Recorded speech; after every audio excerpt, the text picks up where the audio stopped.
Gaano ba kalakas ang bisa ng anting-anting o agimat na galing sa mga ilahas na manok gubatnan? At paano ito gamitin at ano-ano ang mga risgo nito bago ito makuha na sahing agimat? Well mga kagimat, sa bidyong ito alamin natin ang kakaibang kapangyarihang bertudis na taglay ng mutya, itlog ilahas gubatnan na naging bato. Agima 13 GM Babaylan 1.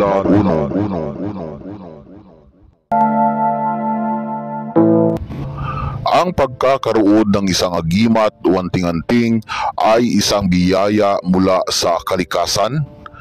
Kaya kung isa ka sa mga natagnaan ng mga kakaibang agimat o anting-anting na galing sa kalikasan, ito'y pagkaingatan at huwag ipagmayabang para ang bisa ng gahong bertudis nito ay mas lalo pang lumakas.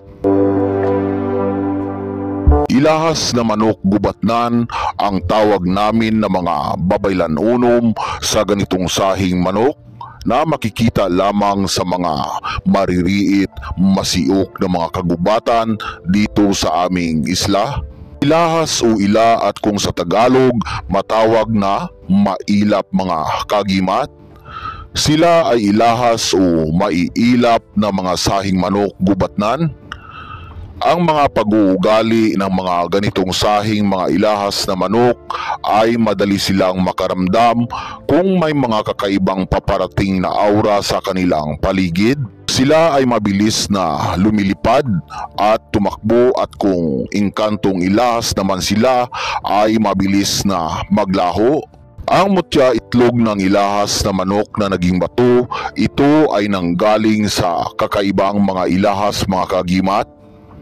At sila ay tinatawag na mga supernatural na mga ilahas na manok gubatnan dahil sa sila ay mga engkantado. Sa pagkuha ng ganitong sahing agimat sa gubat ay hindi din basta-basta dahil sa mayroong mga nakabantay na mga maligno at engkanto sa paligid na kung sakaling kuhanin itong mahiwagang mutya ng ilahas ay sila ang iyong makakalaban o di kaya ay gawan kanila ng mga mabibigat na pagsubok at kung ang pagsubok na binigay ng mga supernatural na mga nilalang sa gubat ay iyong malalampasan, ang agimat ng ilahas ay iyong makukuha mga kagimat. Sa aming mga babaylan-unom, dahil sa mayroon kaming mga surug at mga hinuptanan, hindi na kami nahihirapan sa pagkuha ng ganitong agimat dahil sa kinakausap ng aming mga surug ang mga nagapanag-iya o tagabantay ng mga engkantado. Tungkol naman sa bertudis ng mutya itlog na manok, ilahas na naging bato, ito ay mabisang pampaswerte sa kahit anong uri ng mga negosyo. Basta ang negosyo mo ay nasa mabuti, ikaw ay kanyang tutulungan na umangat at maging matagumpay sa larangan ng pagninegosyo mga kagimat. Mabisang pampaswerte din ito sa ating trabaho. Makakatulong ang bertudis nito para umangat ang iyong sahod at tumaas ang posisyon o rangko sa trabaho at pampahumok o pampalambot ng kalooban ng iyong boss at iliwas ka nito sa mga mapanirang aura. Mabisang pampaswerte din ito sa may bulang o sabong mga kagimat. Pero kung sakaling gagamitin nyo ito sa pampaswerte sa mga sugal o sabong ay may mga step by step na mga paraan para mas umepektibo ang bisa ng agimat na ito. Ang unang pamaraan ay ilagay mo ito sa tila na kulay pula mga kagimat. Kapag gagamitin mo ito sa may sabong o kahit anong uri ng mga sugal ang imong pagapuntahan, huwag gumamit ng ibang kulay ng pouch o tila para sa paglalagyan ng agimat na ito kung sakali na gamitin ito sa sugal. Dahil kung sa ibang kulay ang sisidlan mo nitong mutya ay hindi yan gagana ang taglay niyang may kagahong bertudis.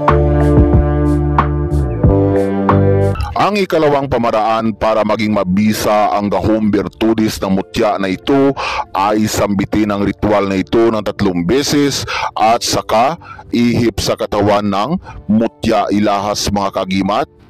So ito po ang ritual mga kagimat. Ilahas inkantadong gubatnan, igrum, aktum, akturam, aharam, agnum, ipatalab ang gahom, surug nga mga matagas sang babaylan, ako inyo pagaubayan, aksaram, aksam, asam. Sa ikatlong pamaraan ay kapag sakaling may pupuntahan kayo ng mga sabungan o mga sugal, kapag sakaling manaog o lumabas na kayo sa inyong bahay ay diretso lang ang iyong paglalakad. Huwag kang lilingon sa likod o pabalik-balik sa inyong bahay mga kagimat o maghapit sa ibang kabahayan. Kung gusto nyo na mas lalong epektibo ang gahom ng mutya na ito.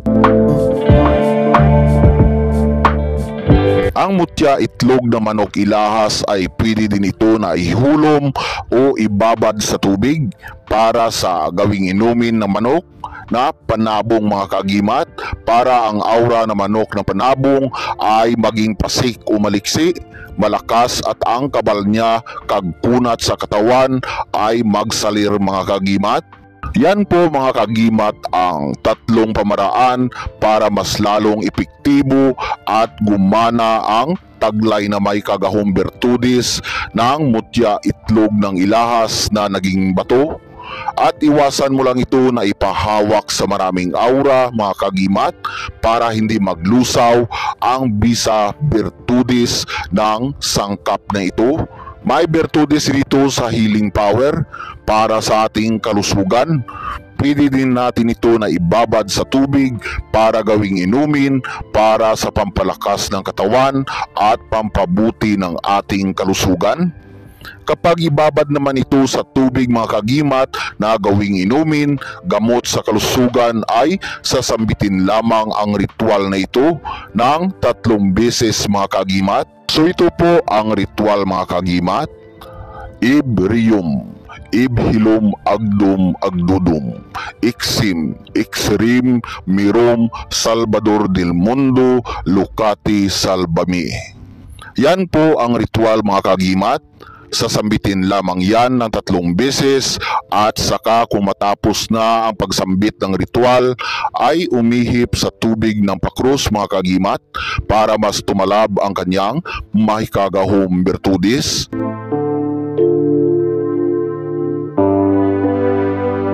May bertudis din ito sa pampalakas ng ating dungan at kalooban at proteksyon at depensa kung makapunta sa mga maririit na mga kagubatan at mabisang pangalis ng mga dapong hilas sa mga maliliit na mga bata o sanggol. Ang dapong hilas kapag dumapo ito sa mga maliliit na mga bata o mga sanggol, sila ay balisa sa gabi, hindi makakatulog. Yan ay mga sinyalis ng mga dapong hilas mga kagimat. Kaya kung may ganito kang agimat, mutya ng ilahas, ay may mabisang bertudis ito na mapaalis at pangkontra sa mga dapong hilas. Mabisang proteksyon din ito sa pag-travel, pangliwas sa mga hindi inaasahang mga panganib at mga sakuna.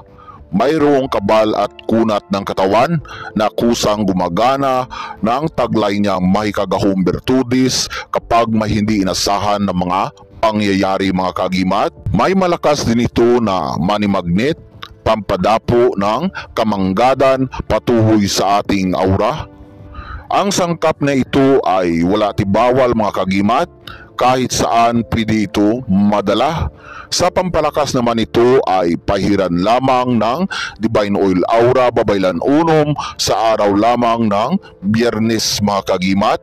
At habang pinapahiran ito ng Divine Oil Aura Babaylan Unom ay sabay sambitin din ang ritual para sa pampalakas at pampaswerte nito ng 3 beses at sa pagkatapos ng masambit ang ritual ng 3 beses ay ihip sa katawan ng mutya. Ito lang ang ritual na sasambitin nyo mga kagimat ng 3 beses. So ito po ang ritual mga kagimat. Ilahas inkantadong gubatnan, igrom, aktum, akturam, aharam, agnum. Ipatalab ang gahom, surug nga mga matag-as sang babaylan, ako inyo pagaubayan, aksaram, aksam, asam. Yan lang ang ritual na sasambitin nyo mga kagimat kapag sakaling pinapahiran nyo ito ng Divine Oil Aura Babaylan Unom, ang sangkapagimat, mutya, itlog ng ilahas ng manok na naging bato. Hanggang dito na lang ang ating video mga kagimat, at kung sakali na nagustuhan nyo ang ating video ngayon ay pakiclick lang ng like and subscribe mga kagimat, at pakifollow nyo din po ang ating Facebook mga kagimat na may pangalan na Agimat JF Babaylan, at ang aming Facebook page na may pangalan na Agimat 13 JF Babaylan Unom. Maraming salamat po mga kagimat. At sa may shop namin, sa may Shopee mga kagimat, ay 2 po doon. Pakifollow nyo din po mga kagimat. Ang pinakaunang shop namin doon na may pangalan na Agimat 13 JF mga kagimat, at mayroon masobra 2,000 na mga followers. At sa ikalawang shop namin doon mga kagimat na bago lang ito nagawa at may pangalan na Babaylan 13, at mayroon naman itong 225 na followers. Maraming salamat po mga kagimat. Sa may Lazada, mayroon din kaming shop doon mga kagimat, at bago lang po ito din na nagawa. Pakifollow nyo din po mga kagimat. Ito po ang pangalan ng shop namin doon sa Lazada mga kagimat. Search nyo lang po doon mga kagimat ang pangalan ng Babaylan 13. Wala pa po itong mga followers mga kagimat kasi bagong gawa po namin ito na shop sa may Lazada. Kasi noong pinakaunang shop namin na gawa noon sa Lazada ay na-delete mga kagimat. Kaya gumawa naman kami ulit ng bago. Pakifollow nyo lang po mga kagimat. Maraming salamat po sa inyo mga kagimat.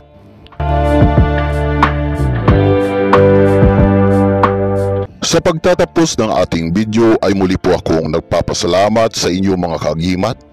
Naway pagpalain tayong lahat ng mga putiang aura at mabubuti ng ating dakilang Diyos makapangyarihan. Ilayo sa mga sakit, iliwas sa mga hindi inaasahang mga panganib, at likupin ng kabanal-banalang bertudis niyang gahom at ibuhos ang swerteng bugna.